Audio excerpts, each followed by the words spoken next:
So we will start again.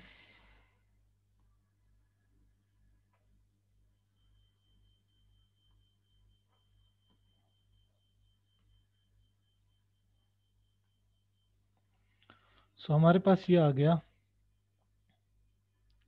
So हमारे पास आ गया A meet D equal to A meet B join A meet C meet C. Now C meet C is C, so this is equal to A meet B join A meet C. Okay. Now A meet B join A meet C.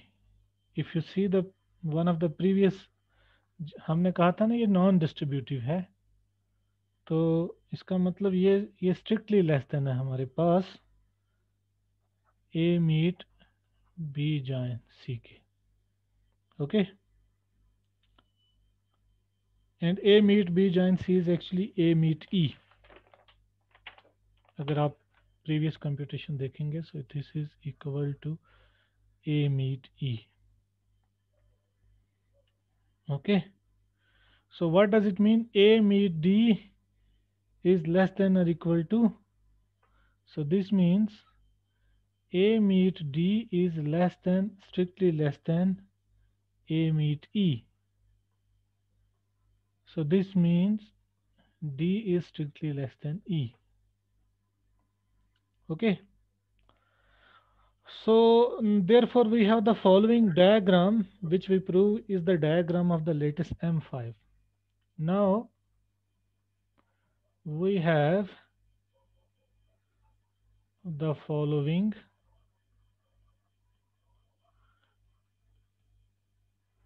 diagram. So you have D is less, so B1 and then E. So here you have C1 E, here you have A1. हमने ये देखा है पीछे कि D less than और equal to A1 है और A1 less than और इक्वल टू E है. इसी तरह D लेस देन और equal to B1 less than और equal to E. Likewise D less than और equal to C1 and C1 less than और इक्वल टू E. ये हमने पीछे देख चुके हैं. और मोर ओवर D और E सेम नहीं है. D is strictly less than E. So therefore this diagram makes sense. Okay. So ये डायग्राम M5 की डायग्राम कब हो जाएगी? अगर A1, so this would be a diagram,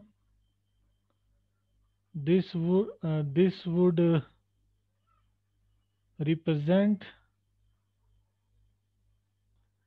a copy of M5 in L, provided that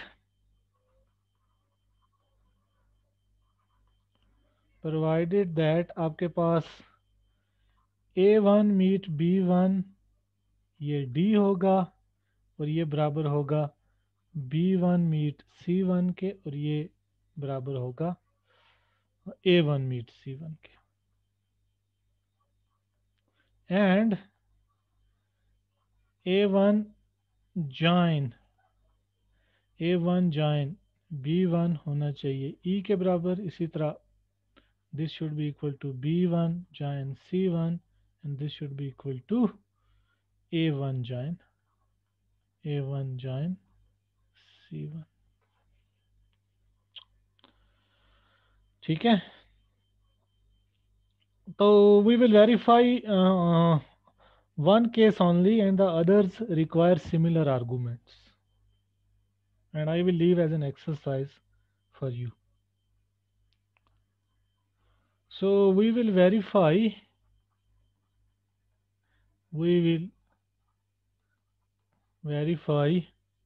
one case only and the others require similar arguments,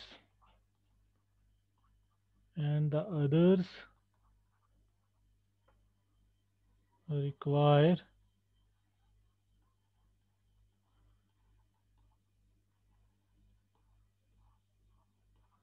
similar arguments.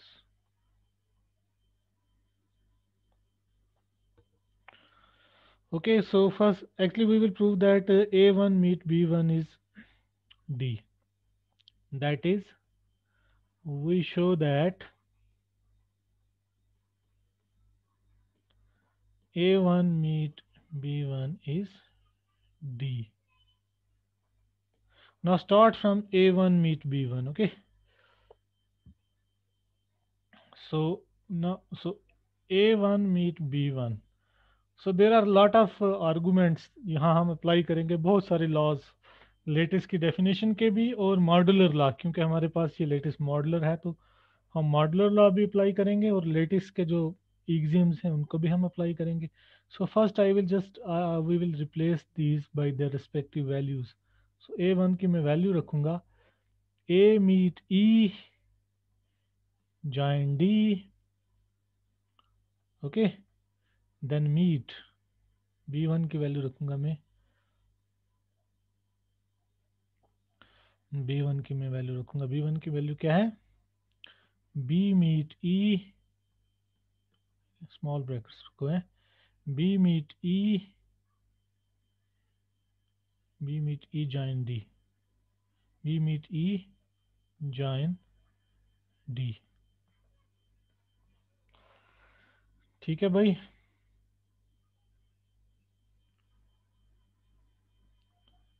अब देखो यहाँ D जो है वो मैं रिप्लेस करूँगा D और इस एलिमेंट पूरे को मॉडुलर लॉ से, क्योंकि मेरे पास है D इज लेस देन और equal to B meet E join D। ठीक है, इससे छोटा है तो मैं D को इस एलिमेंट के साथ इंटरचेंज करूंगा इस पूरे के साथ एंड मीट को जॉइन से रिप्लेस करूंगा। So this is equal to A meet E, अब D की जगह ये एलिमेंट रखना है, ठीक है, लेकिन जॉइन रिप्लेस हो जाएगा मीट से, A meet E meet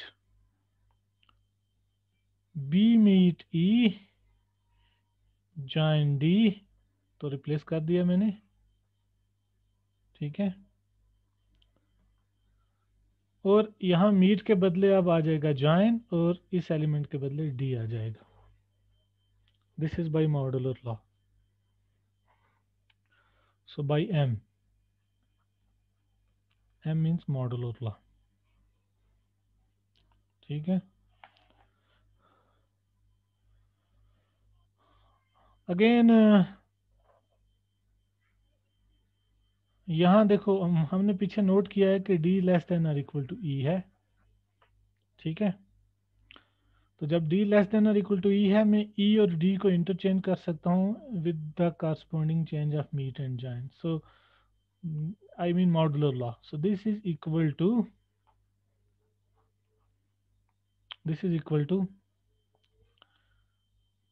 A meet E meet A meet E meet, पहले तो मैं एक minute,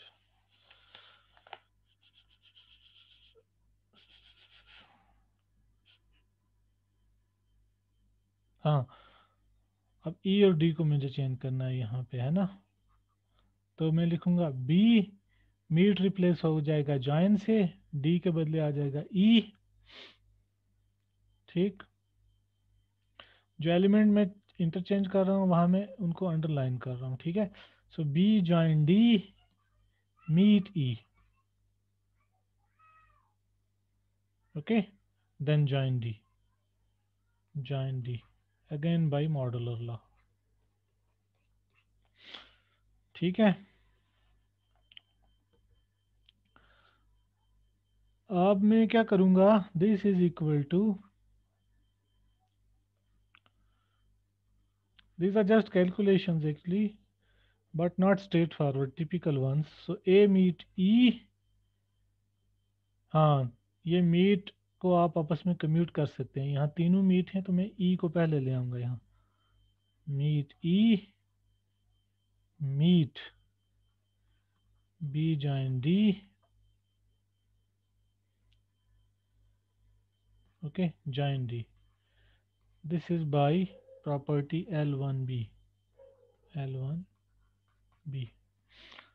now E meet E, तो ई आ जाएगा आपके पास, है ना। तो मेरे पास आ जाएगा ये ए मीट ई, और यहाँ पे अगर आप देखेंगे डी को डी के साथ ज्वाइन करेंगे तो, अभी नहीं करेंगे, अभी हम इसको लिखेंगे A meet E, A meet E meet B join D, join D, and then this is going to be equal to, this is going to be equal to, अब मैं यहाँ पे E और D की वैल्यूज यहाँ replace करूँगा। So this is going to be equal to, थोड़ी सी लंबी इक्वेशन बनेगी, equal to A meet A join B, A join B meet A join C, meet B join C, meet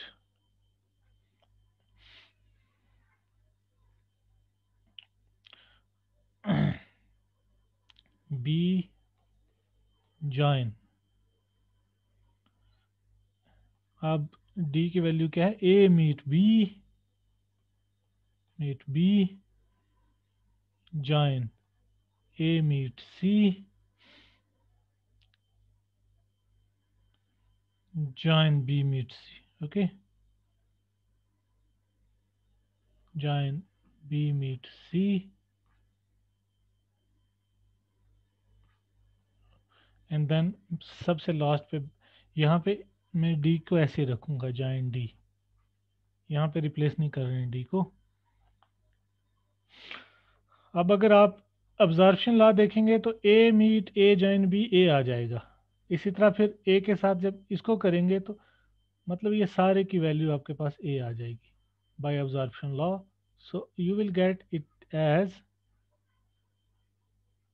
A meet, सिर्फ ये बचेगा आपके पास, B join C,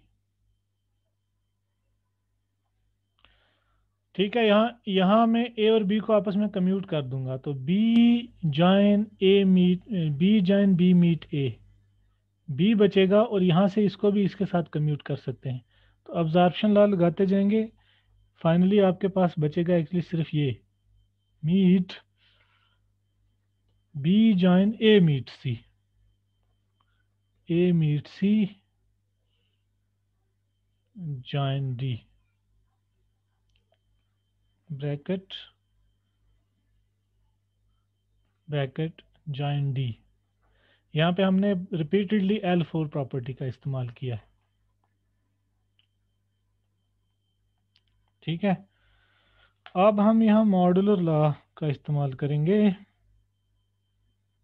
So this is equal to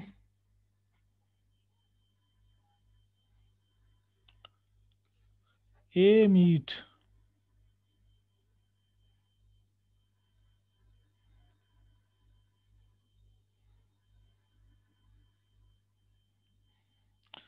modular law कहाँ पे हम apply करें? B join सी और B के साथ मॉडुलर लॉ अप्लाई कर रहे हैं ना, बी जॉइन सी और बी के साथ, क्योंकि बी तो लेस देन इक्वल टू है बी जॉइन सी के साथ, तो हम इनको इंटरचेंज कर सकते हैं और मीट और जॉइंस को रिप्लेस कर सकते हैं। सो ए मीट, तो सो ए मीट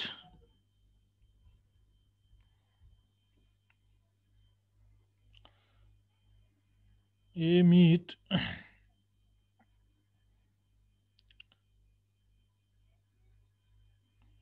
B join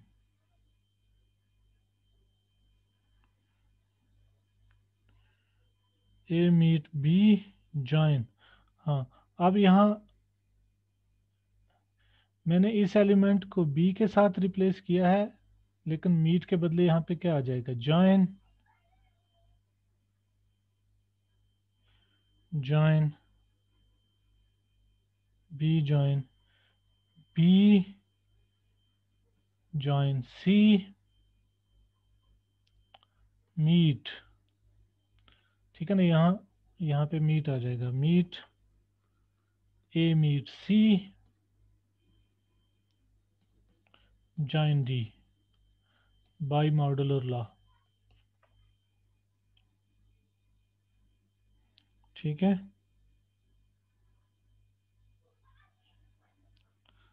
तो अब यहाँ से क्या आ गया? अब देखो यहाँ भी आपके पास मीट है और यहाँ भी ये मीट दो बार आ रहा है। यहाँ मीट को आप कम्यूट कर सकते हैं, मतलब इस एलिमेंट को ए के सामने यहाँ ला सकते हैं।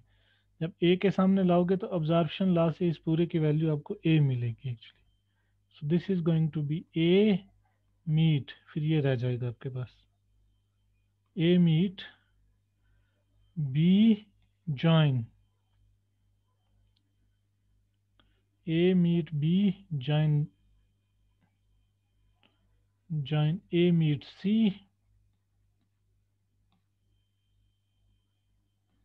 Join D. ओके,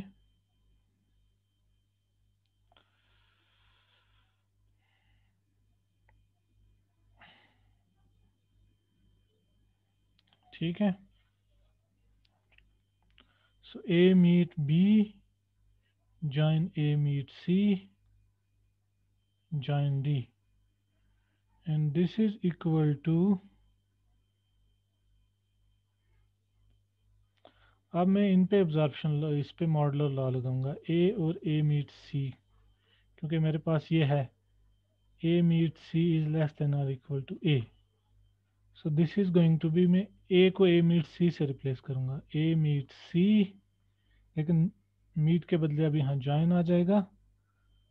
ठीक है, B और A मीट C के बदले A आ जाएगा with meet, B meet A,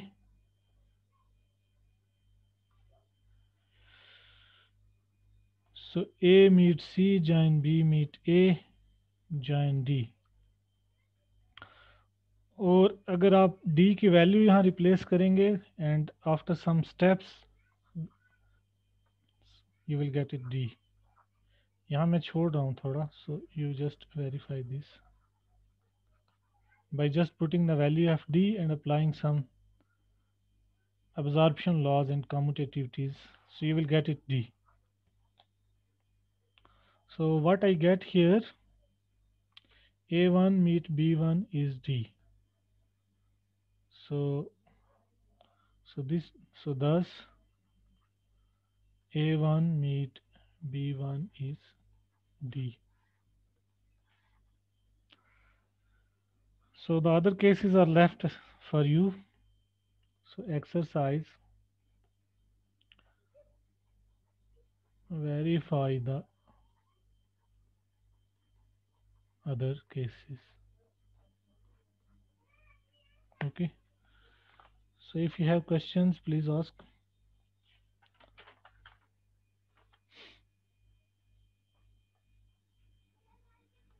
any questions? हाँ, ये अनम्यूट कर दो अपने आप को भाई। No sir. हम्म।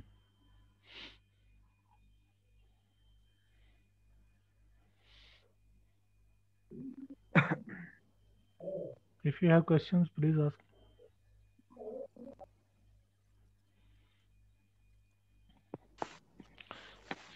हाँ, so CR आप अटेंडेंस करी आपने? जी सर।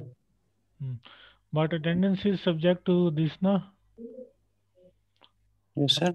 आपको अनम्यूट करके अटेंडेंस करनी है, ठीक है? Okay sir. हम्म।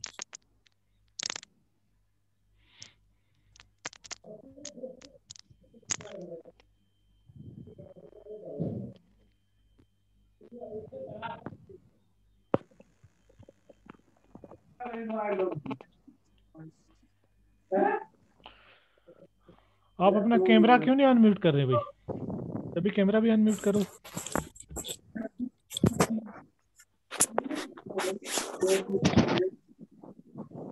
हाँ।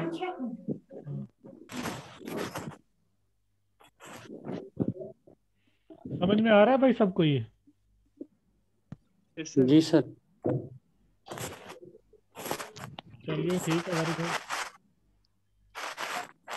CR आप ले लो अटेंडेंस और मुझे भेज दो।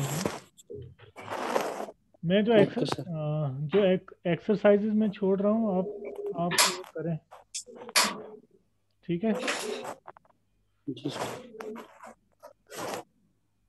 और कुछ मैं एक्सरसाइजेज आपके ग्रुप पे भी शेयर करता हूँ, वो देखते हैं आप?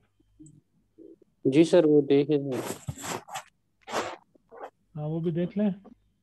तो क्वेश्चंस हैं, कुछ पूछना है बताओ।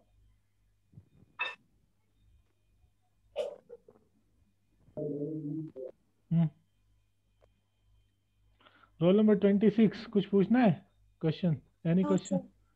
समझ में आ रहा है? No sir. Yes sir. Good. CR आप बताओ। सर अभी अभी सर आसान वैसे ही तो ये लगा। उतना मुश्किल नहीं है अभी तक। हाँ, गुड।